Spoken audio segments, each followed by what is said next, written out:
গোপালগঞ্জে সংঘর্ষের ঘটনায় কোনো গণগ্রেপ্তার হচ্ছে না। যারা দোষী তাদেরই আইনের আওতায় আনা হচ্ছে বলে জানান স্বরাষ্ট্র উপদেষ্টা। আইনশৃঙ্খলা পরিস্থিতি আগের চেয়ে অনেক উন্নত হয়েছে বলেও জানান তিনি।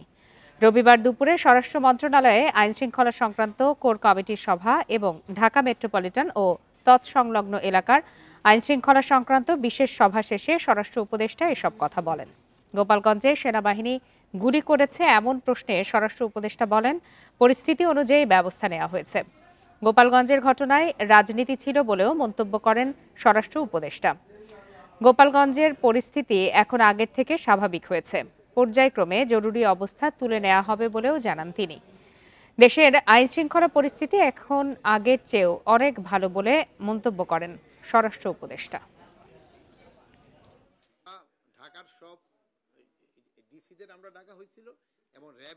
অন্যায় করলে সে গ্রেপ্তার হবে। আমি একটা কথাই বলছি, কোন অবস্থায় যেন সে দুষ্কৃতিকারী ছাড়া না যেন পায়, আর যেন যে অপরাধ করে নাই যে যেন কোনো অবস্থায় ধরা না পড়ে। গোপালগঞ্জে কারফিউ শেষে সকাল ৬টা থেকে রাত ৮টা পর্যন্ত ১৪৪ ধারা জারি করেছে প্রশাসন।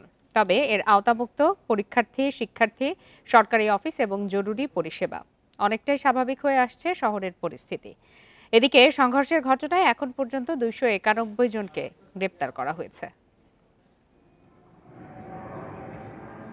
এনসিপির সমাবেশে হামলা ও সংঘর্ষের ৪ দিন পর গোপালগঞ্জে অনেকটাই স্বাভাবিক হতে শুরু করেছে জনজীবন। পরিস্থিতি বিবেচনায় কারফিউর সময় না বাড়িয়ে রোববার সকাল ৬টা থেকে রাত ৮টা পর্যন্ত ১৪৪ ধারা জারি করে প্রশাসন। নিষিদ্ধ সভা, মিছিল ও জনসমাবেশ। কারফিউ না থাকায় খুলেছে দোকানপাট, ব্যবসা প্রতিষ্ঠান, সরকারি অফিস ও আদালত। বেড়েছে যানবাহন চলাচল। ১৪৪ ধারার আওতামুক্ত থাকায় শিক্ষা প্রতিষ্ঠানে ফিরেছে প্রাণচাঞ্চল্য। গাড়িগুলো চালাতে পারতেছি, সমস্যা হচ্ছে না, কোনো দায় ঝামেলা নাই, খুব ভালো। ফর্ম ফিল আপের লাস্ট ডেট ছিল অনার্স ফার্স্ট ইয়ারে, তাই জন্য আমি এই পরীক্ষা ফর্ম ফিল আপ করতে আসছি। আমি চাই যে পরিবেশটা অনেক ভালো হোক। যেরকম পরীক্ষা দিচ্ছে সুস্থ পরিবেশে ওই রকমই পরীক্ষা চলতেছে, সুন্দর, কোনো আতঙ্কবাণী নাই। গত কয়েকদিনের চেয়ে শহরের পরিস্থিতির উন্নতি হওয়ায় স্বস্তি প্রকাশ করেছেন স্থানীয়রা। মোড়ে মোড়ে টহল দিতে দেখা গেছে আইন শৃঙ্খলা বাহিনীর সদস্যদের। বুধবার এনসিপির সমাবেশে হামলা ও সহিংসতার ঘটনায় সদর, কাশিয়ানী ও কোটালীপাড়া থানায় সন্ত্রাস বিরোধী ও বিশেষ ক্ষমতা আইনে ৪টি মামলা করেছে পুলিশ। এসব মামলায় আসামি করা হয়েছে আওয়ামী লীগের ৩,০০০-এর বেশি নেতাকর্মীকে। Independent news. গোপালগঞ্জের সর্বশেষ পরিস্থিতি জানাতে এই মুহূর্তে সেখান থেকে যোগ দিয়েছেন সহকর্মী প্রসূন কুমার মণ্ডল। প্রসূন কুমার মণ্ডল, আমরা তো বলছি যে অনেকটাই স্বাভাবিক হয়ে এসেছে জনজীবন, আপনি কি ধরনের পরিস্থিতি সেখানে দেখছেন?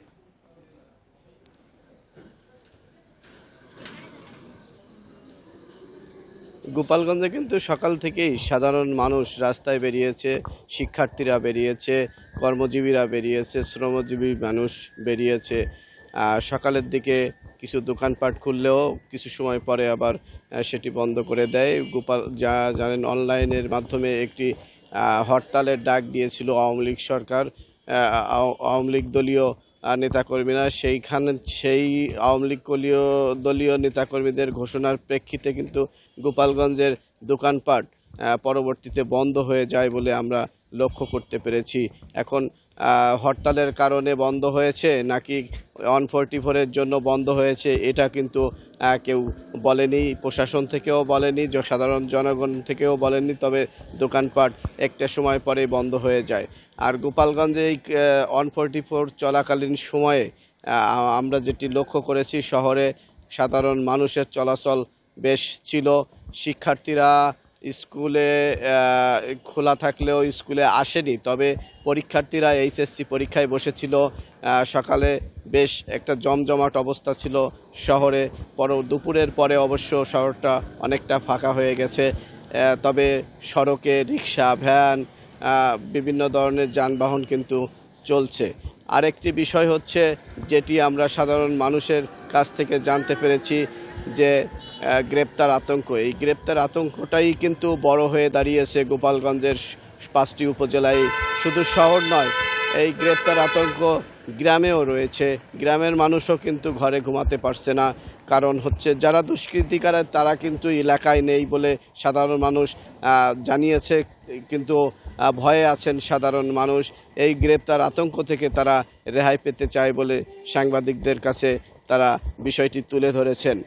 গোপালগঞ্জের 144 রাত 8টা পর্যন্ত চলবে, এর পরবর্তী সিদ্ধান্ত রাত 8টার পরে গ্রহণ করবে প্রশাসন। এই ছিল 144 নিয়ে গোপালগঞ্জ থেকে আমার কাছে সর্বশেষ।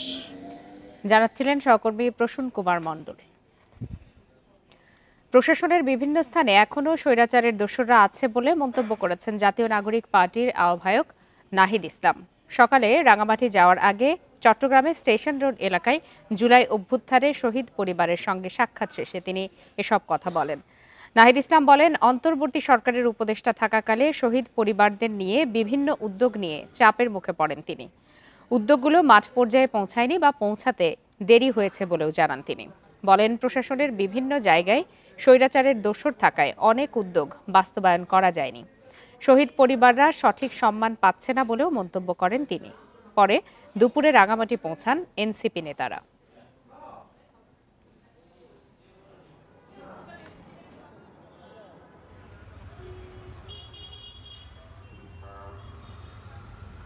আমাদের জায়গা থেকে আমরা বিভিন্ন উদ্যোগ নেওয়ার ক্ষেত্রে প্রেশারাইজ করছি সর্বোচ্চভাবে, কিন্তু দেখা গেছে সরকারের উদ্যোগগুলা মাঠ পর্যায়ে পর্যন্ত পৌঁছায় নাই বা পৌঁছাইতে দেরি করতেছে, বা সেইখানে অনেক ধরনের ঝামেলা আসলে হয়, কারণ এখনো প্রশাসনের বিভিন্ন জায়গায় আসলে স্বৈরাচারের দোসররা আছে।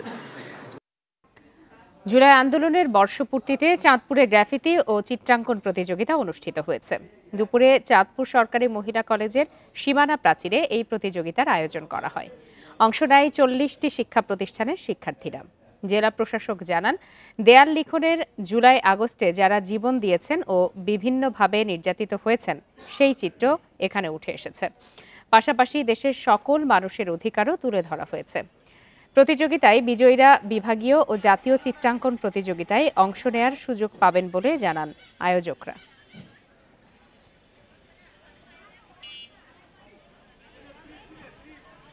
আন্দোলনের বিভিন্ন চিত্র, বিভিন্ন ঘটনা তুলে ধরা হয়েছে। আন্দোলন করেছে আবু সাইদ এবং মুগ্ধ, যারা এই দেশের জন্য শহীদ হয়েছেন, তাদের এই চিত্রটা ফুটে উঠেছে এখানে। এই জুলাই আগস্ট গণ অভ্যুত্থানে তারা রক্ত দিয়েছে, তারা আন্দোলন করেছে, তারা বিভিন্নভাবে নির্যাতিত হয়েছে, এবং সেই চিত্রটাই আসলে এই গ্রাফিতিতে ফুটে উঠছে আর কি। বর্ষার শুরু থেকে ভোলার মেঘনা ও তেঁতুলিয়া নদীতে ভাঙন বেড়েছে। এর মধ্যে সদরের 5 ইউনিয়নের কয়েক কিলোমিটার নদী তীরের এলাকা বিলীন হয়েছে। হুমকির মুখে শহর রক্ষা বাঁধ। জেলার অন্তত 80টি পয়েন্টে ভাঙন দেখা দিয়েছে। পানি উন্নয়ন বোর্ড বলছে, ভাঙন ঠেকাতে স্বল্প ও দীর্ঘমেয়াদী প্রকল্প গ্রহণ করা হয়েছে। ভরা বর্ষায় টানা বৃষ্টি ও উজানের পানি বঙ্গোপসাগরে নামছে মেঘনা তেঁতুলিয়া নদী দিয়ে। এতে পানির তোড়ে ভেঙে যাচ্ছে ভোলার বিস্তীর্ণ এলাকা। গত কয়েকদিনে সদর উপজেলার শিবপুর ইউনিয়নের কয়েক কিলোমিটার এলাকা মেঘনার গর্ভে বিলীন হয়েছে। কেবল শিবপুর নয়, মেঘনা তীরের ধনিয়া, কাচিয়া, পূর্ব ইলিশা ও রাজাপুর ইউনিয়নের ঘরবাড়ি, ফসলের ক্ষেত, হাটবাজার ও শিক্ষা প্রতিষ্ঠানও যাচ্ছে নদীগর্ভে। ভাঙন অব্যাহত থাকায় শহর রক্ষা বাঁধ বিলীন হওয়ার শঙ্কায় স্থানীয়রা। ভাঙতে ভাঙতে আপনার রাস্তার কিনারে আসা পড়ছে, যে স্রোত, এই স্রোতে আপনার রাস্তাঘাট ভাঙনের সম্ভাবনা আছে। মেদুয়া, শান্তিরাট, বোলারখাল, শিবপুর, কালীকিত্রি, দুনিয়া ব্লক না থাকার কারণে ভাঙে যেতে আছে। সাররা কাজ করতে আছে, কিন্তু এটা হইতে আছে না, কিন্তু ব্লক হালান্তর কাছে কিন্তু হালাতে আছে বস্তা, কিন্তু এতে কোনো রক্ষা পাইতেছি না আমরা। পানি উন্নয়ন বোর্ড জানিয়েছে, ভাঙন ঠেকাতে 76 লাখ টাকা ব্যয়ে শিবপুরের 60 কিলোমিটার এলাকায় জিও ব্যাগ ফেলা হয়েছে। এছাড়া 4 কিলোমিটার এলাকার অতি ঝুঁকিপূর্ণ নদী তীর সংরক্ষণ ও 6 কিলোমিটার এলাকায় বন্যা নিয়ন্ত্রণ বাঁধ তৈরির একটি প্রকল্প হাতে নেওয়া হয়েছে। প্রিকশনারি কাজ চলমান আছে। এছাড়াও এই দুনিয়া, শিবপুর, মেদু এলাকার রক্ষায় আমরা একটা প্রকল্প গ্রহণ করেছি। প্রকল্পটি প্রক্রিয়াধীন আছে। এই প্রকল্পে 4 কিলোমিটার নদীতে সংরক্ষণ কাজ, 6 কিলোমিটার ডাল সংরক্ষণ সহ বাঁধ পুনর্বাসন কাজ অন্তর্ভুক্ত করা আছে। বর্ষার শুরু থেকে জেলার 80 পয়েন্টে ভাঙন দেখা দিয়েছে। ভাঙন ঠেকাতে প্রায় 3.5 কোটি টাকার আরও 4টি প্রকল্পের কাজ চলছে বলে জানিয়েছে পানি উন্নয়ন বোর্ড। Independent news.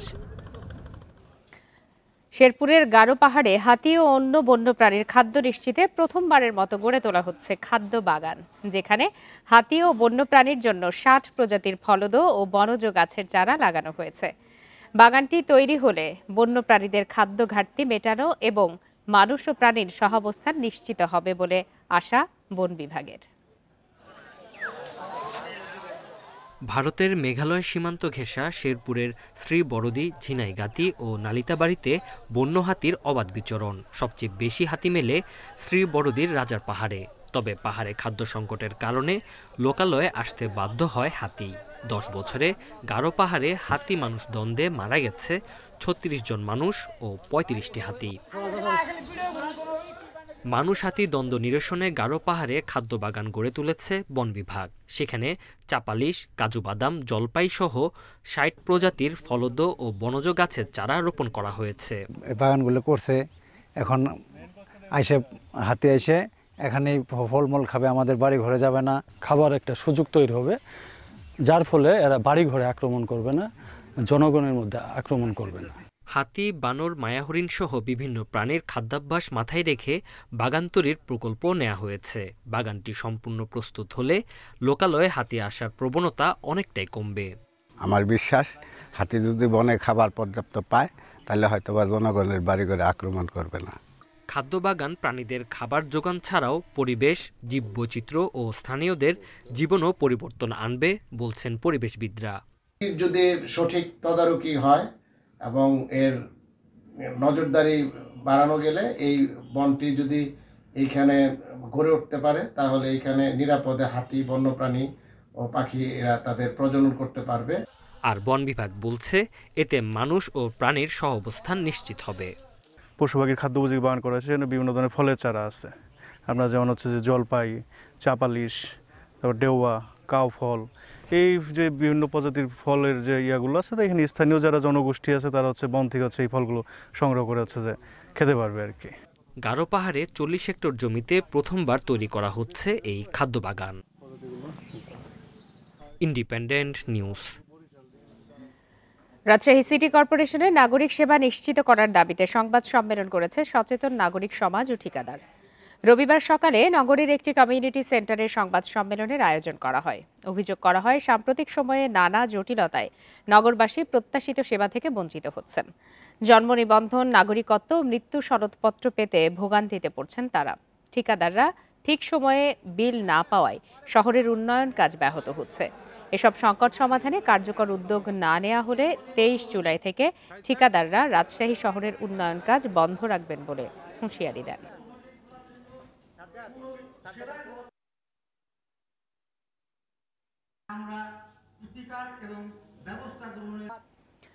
প্রকৌশলীদের অধিকার নিশ্চিত করার দাবিতে মানববন্ধন করেছেন রাজশাহী প্রকৌশল ও প্রযুক্তি বিশ্ববিদ্যালয়ের শিক্ষার্থীরা।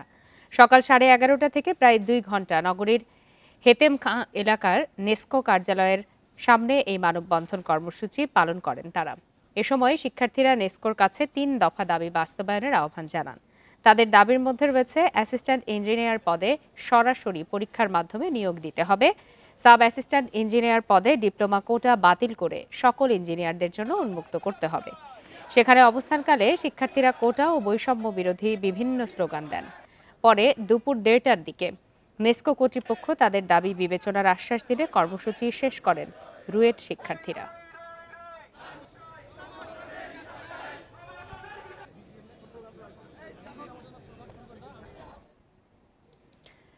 এনসিপির পদযাত্রা কর্মসূচির খবর সংবাদের শুরুতেই জানাচ্ছিলাম। এবারে এ বিষয়ে সর্বশেষ তথ্য জানাতে চট্টগ্রাম থেকে যোগ দিয়েছেন সহকর্মী আলমগীর সবুজ। আলমগীর সবুজ, চট্টগ্রামে কি এনসিপির পদযাত্রা কর্মসূচিটি এসে পৌঁছেছে কিনা এবং এখানে একটি পথসভা হওয়ার কথা রয়েছে, সর্বশেষ কি খবর জানাবেন?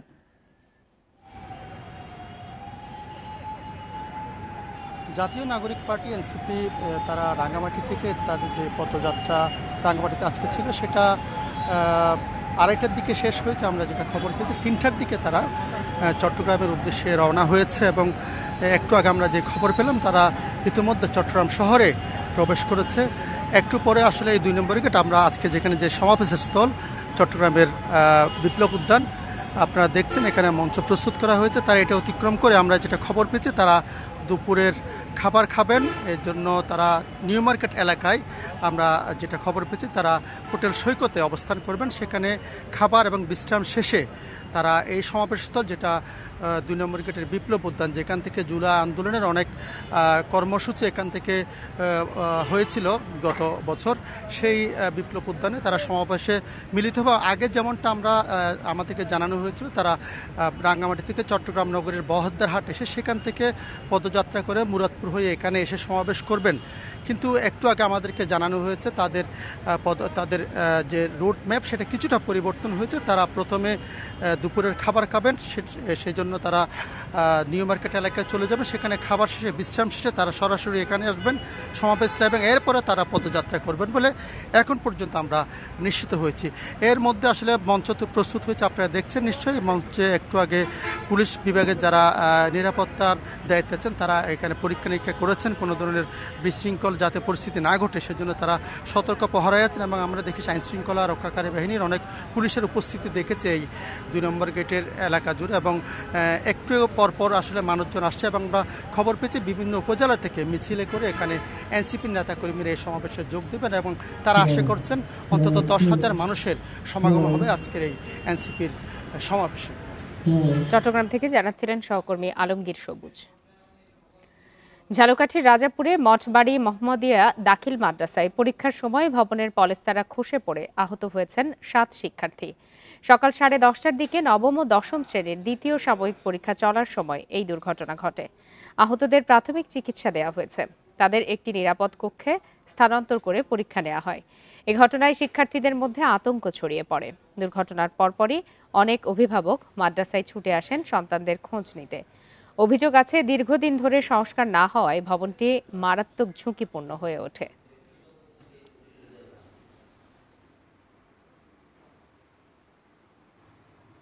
ঝরাজীর্ণ ভবনের ছাদ থেকে হঠাৎ করে ঝল্লা পড়ে এবং কিছু শিক্ষার্থী তাদের আহত হয়। ভবনটি নির্মাণ করা হয়, অদ্যাবধি এই ভবনটির কোনো মেরামত না হওয়ায় ভবনটি অত্যন্ত ঝুঁকিপূর্ণ অবস্থায় রয়েছে।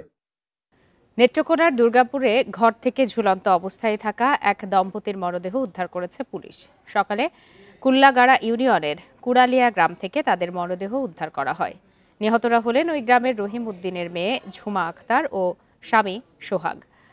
পুলিশ জানায় 3 বছর আগে সোহাগ ও ঝুমার বিয়ে হয়। বিয়ের পর থেকে স্বামীকে নিয়ে বাবার বাড়িতে থাকতেন ঝুমা। সকালে পরিবারের সদস্যরা তাদের ঝুলন্ত মরদেহ দেখতে পান। খবর পেয়ে পুলিশ মরদেহ উদ্ধার করে। স্বজনরা জানান, বেশ কিছুদিন ধরে স্বামী স্ত্রীর বিরোধ চলছিল। এরই জেরে তারা আত্মহত্যা করেছেন বলে ধারণা করা হচ্ছে। দুর্গাপুর থানার ওসি মাহমুদুল হাসান জানান, ময়না তদন্তের পর মৃত্যুর কারণ নিশ্চিত হওয়া যাবে।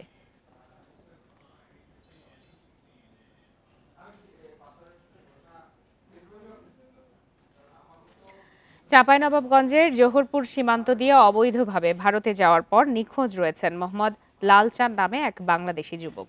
বিষয়টি নিশ্চিত করেছেন 53 ব্যাটালিয়নের অধিনায়ক লেফটেন্যান্ট কর্নেল ফাহাদ মাহমুদ রিঙ্কু। জানান, শনিবার রাতে কয়েকজন সহযোগীর সঙ্গে অবৈধভাবে সীমান্ত অতিক্রম করে ভারতে যান তিনি। অন্যরা ফিরে আসলেও লালচাঁদ ফিরে আসেননি। সকালে এলাকায় তার মৃত্যুর খবর ছড়িয়ে পড়ে, তবে তার মৃত্যুর বিষয় নিশ্চিত করা যায়নি।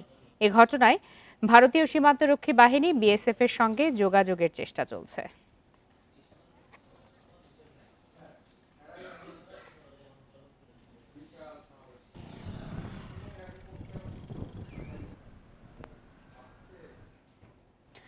সিলেট ও সুনামগঞ্জের বিভিন্ন সীমান্তে অভিযান চালিয়ে প্রায় 3 কোটি টাকা মূল্যের ভারতীয় অবৈধ পণ্য জব্দ করেছে বিজিবি। এক সংবাদ বিজ্ঞপ্তিতে এই তথ্য নিশ্চিত করেছেন 48 বিজিবির অধিনায়ক লেফটেন্যান্ট কর্নেল নাজমুল হক। এতে বলা হয়, গোপন সংবাদের ভিত্তিতে রবিবার ভোরে সিলেট ও সুনামগঞ্জ জেলার সীমান্তবর্তী শ্রীপুর, সোনালীচেলা, সংগ্রাম, বাংলাবাজার ও বিছানাকান্দি এলাকায় অভিযান চালায় বিজিবি। এ সময় 2,65,00,000 টাকার বিপুল পরিমাণ মাদক, ভারতীয় শাড়ি, কাপড়, কসমেটিক্স, ক্রিম, চকোলেট ও পাথর উত্তোলনকারী নৌকাসহ বিভিন্ন পণ্য জব্দ করা হয়। এ ব্যাপারে পরবর্তী আইনানুগ ব্যবস্থা গ্রহণ করা হচ্ছে বলেও জানায় বিজিবি।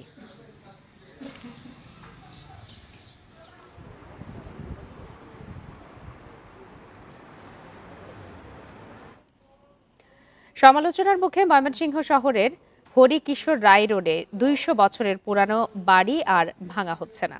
আগামী প্রজন্মের জন্য ঐতিহাসিক স্থাপনাটি সংরক্ষণ করবে প্রত্নতত্ত্ব অধিদপ্তর। গবেষকরা জানিয়েছেন বাড়িটি সত্যজিৎ রায়ের পূর্বপুরুষদের নয়, রণদা প্রসাদ সাহার। যদিও এ নিয়ে গত জুনে ভারতের বিবৃতি নিয়ে ব্যাপক সমালোচনা হয়।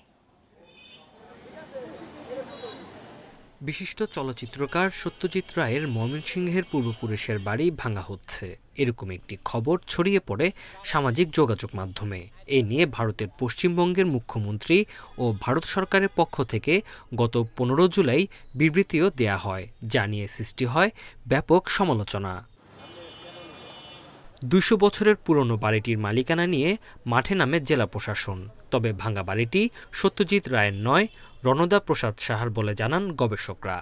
উনাকে এই দান স্বরূপ এই সূর্যকান্ত এই জায়গাটা দিয়েছিলেন, সেই সূর্যকান্তের দানের এই বাড়িতেই রণদা প্রসাদ তার একটা অস্থায়ী বাসভবন, এটা টাঙ্গাইলের পরে দ্বিতীয় বাসভবন তিনি তৈরি করেন। আগামী প্রজন্মকে ইতিহাস জানাতে প্রাচীন স্থাপনাটিকে সংরক্ষণের দাবি শিক্ষার্থী ও অভিভাবকদের। প্রাচীনকালেরই ছিল, এটা কেন ভাঙ্গা হলো এটা আমরা জবাব চাই, এটা নির্মাণ করে দেওয়া হোক। সরকারের কোনোভাবে এটা ঠিক হয়নি যেটা ভেঙে ফেলা, আমাদের অনেক স্মৃতি আসলে ওই জায়গায়। সমালোচনার মধ্যে বাড়ি ভাঙার কাজ বন্ধ রাখার কথা জানায় শিশু একাডেমি। ঊর্ধ্বতন কর্তৃপক্ষের সিদ্ধান্ত অনুযায়ী বাড়িটি সংরক্ষণের ব্যবস্থা নেবে প্রত্নতত্ত্ব অধিদপ্তর। বাড়িটি সরেজমিনে পরিদর্শন করে এবং সংশ্লিষ্ট কাগজপত্র শিশু একাডেমি থেকে সংগ্রহ করে একটা আবেদন আমি আমার ঊর্ধ্বতন অফিসে প্রেরণ করেছি। ঊর্ধ্বতন অফিসের নির্দেশনা মোতাবেক আমি পরবর্তী এই বাড়ির বিষয়ে সিদ্ধান্ত হব। 2012 সালে শিশু একাডেমির জন্য বাড়িটির 24% জমিতে একতলা ভবন নির্মাণের সিদ্ধান্ত হয়। গত 25 জুন থেকে ভাঙার কাজ শুরু করেছিল স্থানীয় সরকার প্রকৌশলী অধিদপ্তর। Independent news. বাংলাদেশ থেকে আলজেরিয়ায় পেয়ারা রপ্তানির সম্ভাবনা রয়েছে বলে জানিয়েছেন বাংলাদেশে নিযুক্ত দেশটির রাষ্ট্রদূত আব্দুল ওয়াহাব সাইদানি। রবিবার সকালে ঝালকাঠির ভাসমান হাট ও পেয়ারা বাগান পরিদর্শন শেষে এই আশাবাদ জানান তিনি। রাষ্ট্রদূত বলেন, এখানকার ভাসমান হাট ও পেয়ারা চাষ অত্যন্ত মনোমুগ্ধকর। এখান থেকে আলজেরিয়ায় পেয়ারা রপ্তানির সম্ভাবনা রয়েছে। বিষয়টি সরকার ও সংশ্লিষ্ট মন্ত্রণালয়ের সাথে আলোচনার মাধ্যমে এগিয়ে নেয়ার চেষ্টা করবেন বলেও জানান তিনি। এ সময় ভীমরুলি ও আটঘর কুড়িয়ানা এলাকা ঘুরে দেখেন রাষ্ট্রদূত।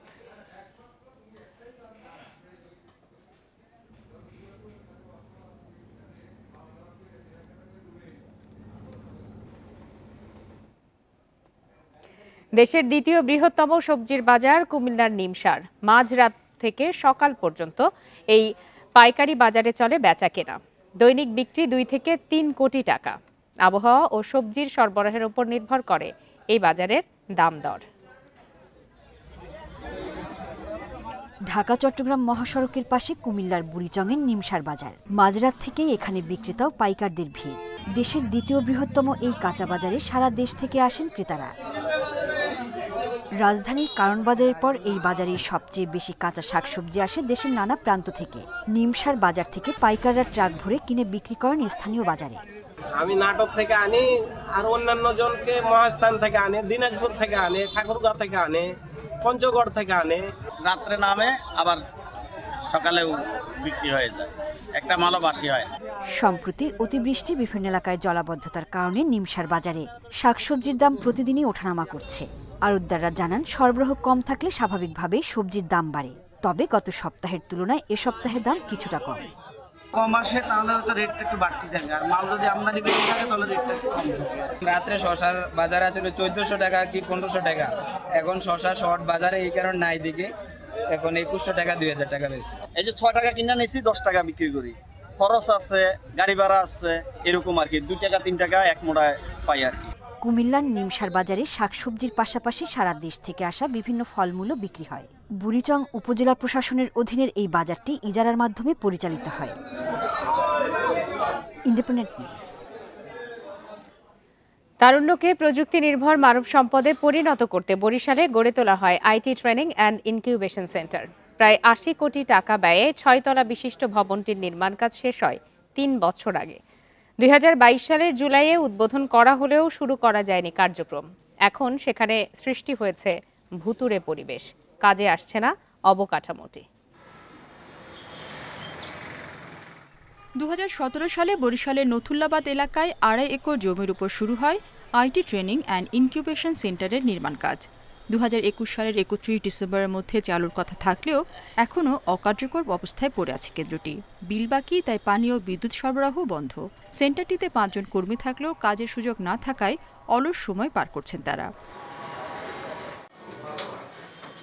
সংশ্লিষ্টদের অভিযোগ, সময়মতো সেন্টারটি চালু হলে এতদিনে 2000 আইটি উদ্যোক্তা তৈরি হতো। Graphics design, video editing, web development, digital marketing থেকে শুরু করে ই-কমার্স সহ মোট 16টি সেক্টরে প্রশিক্ষণের সুযোগ ছিল এখানে। প্রকল্প চলাকালে এখান থেকে 16,000 জনকে প্রশিক্ষণ দেওয়ার লক্ষ্য নির্ধারণ করা হয়েছিল। ডিজিটাল মার্কেটিং, ফ্রিল্যান্সিং এবং ইউসিসি এই ট্রেনিং করানোর পরে এখন আপাতত কোনো ট্রেনিং নাই। বুঝি যে এখানে ট্রেনিংগুলো যদি চালু থাকতো তাহলে আরও ভালো হতো, স্টুডেন্টরা অনেক গাইডলাইন পেত। বরিশাল শিক্ষা বোর্ড ও মাদ্রাসা বোর্ডের অধীনে প্রতি বছর পাশ করে প্রায় 2.5 লাখ শিক্ষার্থী। এদের একটি বড় অংশ প্রযুক্তিগত শিক্ষা থেকে বঞ্চিত হচ্ছে বলে জানিয়েছে বরিশাল শিক্ষা বোর্ডের চেয়ারম্যান। 10, 20, 15, 30 হাজার ছাত্রছাত্রীরা আমরা একটা ট্রেনিং নিতে পারে। ট্রেনিং নিয়ে এরা বাইরে নিজেদের একটা কর্মসংস্থানের ব্যবস্থা করতে পারে। হ্যাঁ, সেই জন্য এটা যদি বন্ধ থাকে, এটা দ্রুত চালু করার জন্য ব্যবস্থা নেওয়া উচিত।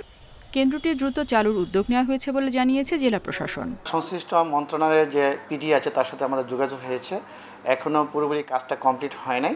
তো আমরা বলেছি যে দ্রুত এই প্রকল্পের কাজটি সম্পন্ন করার পরে এখানে অনেক স্টুডেন্টরা বেরিয়ে আসছে, তারাও যেন এখান থেকে এই সুবিধাটা পায়, এই জন্য আমরা প্রয়োজনীয় উদ্যোগ গ্রহণ করব।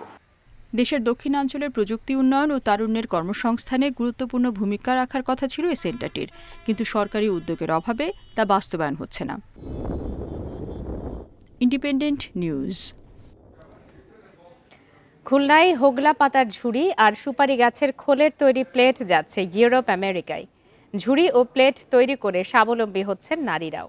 উদ্যোক্তারা বলছেন, পরিবেশ সম্মত এসব পণ্যের চাহিদা রয়েছে বিদেশেও। কার্যকর পদক্ষেপ নেওয়া হলে আয় হবে বৈদেশিক মুদ্রাও। খুলনার ডুমুরিয়ার ভিলেজ সুপার মার্কেটে হোগলা পাতার তৈরি সুতা দিয়ে তৈরি হচ্ছে ঝুড়ি।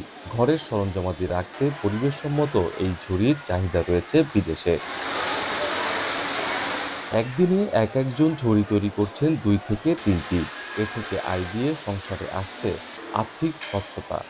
আমরা এই জায়গায় এসে মানে আমাকে পরিবারের স্বাস্থ্যতা বাড়েছে, বাড়িটি আয় আসছে, ছেলে মেয়েরা স্কুলে যাতে কোনো সমস্যা আসছে না। আমরা যা পাই আল্লাহর মধ্যে ভালোই পাই, ভালোভাবে দিনগুলো যাচ্ছে। তখন ছিল না, তখন সমস্যা ছিল, এখন এটি আসে আমাকে ভালোই আসছে। পাশেই আবার সুপারি গাছের পাতার খোল দিয়ে তৈরি হচ্ছে ওয়ান টাইম থালা। এগুলো রপ্তানি হচ্ছে বিদেশে। মেশিনে তৈরি করছেন নারীরা। শিখেছি, শিখে আমরা ফ্রেমে উঠেছি। এখন আমরা প্রতিদিন একটা করে ফ্রেম বুনে ওই বাস্কেট বুনে দিচ্ছি। উদ্যোক্তারা বলছেন, নোয়াখালী ও ভোলা থেকে হোগলা পাতা আর খুলনা, বাগেরহাট, পিরোজপুর অঞ্চল থেকে সংগ্রহ করা হয় সুপারি গাছের ফল। এসব দিয়ে তৈরি পণ্য রপ্তানি হচ্ছে ইউরোপ, আমেরিকাতে। হোগলা পাতা দিয়ে বাস্কেট তৈরি করি এবং সুপারি পাতা দিয়ে প্লেট তৈরি করি। এটা মূলত আমরা আমেরিকা ও ইউরোপ কান্ট্রিতে, সুইজারল্যান্ড ও হল্যান্ডে পাঠাই দিই। এটা বৈদেশিক মুদ্রার চাহিদা আছে। চালুর 9 মাসে এই প্রতিষ্ঠানটি 1 লাখের বেশি থালা তৈরি করেছে। পাশাপাশি তৈরি হয়েছে 10,000 হোগলা পাতার তৈরি ঝুড়িও। অভিজিৎ পাল, ইন্ডিপেন্ডেন্ট নিউজ, খুলনা। 2024-25 অর্থ বছরে হিলি স্থলবন্দরে রাজস্ব আহরণে ঘাটতি দাঁড়িয়েছে 20 কোটি 76 লাখ টাকা। এ সময় লক্ষ্যমাত্রা ছিল 740 কোটি 9 লাখ টাকা। এর বিপরীতে আহরণ হয়েছে 719 কোটি 33 লাখ টাকা। ভারতে বাংলাদেশের সম্পর্কের অবনতির কারণে আমদানি কমায় রাজস্ব আহরণ কমেছে বলে দাবি কাস্টমস কর্তৃপক্ষের।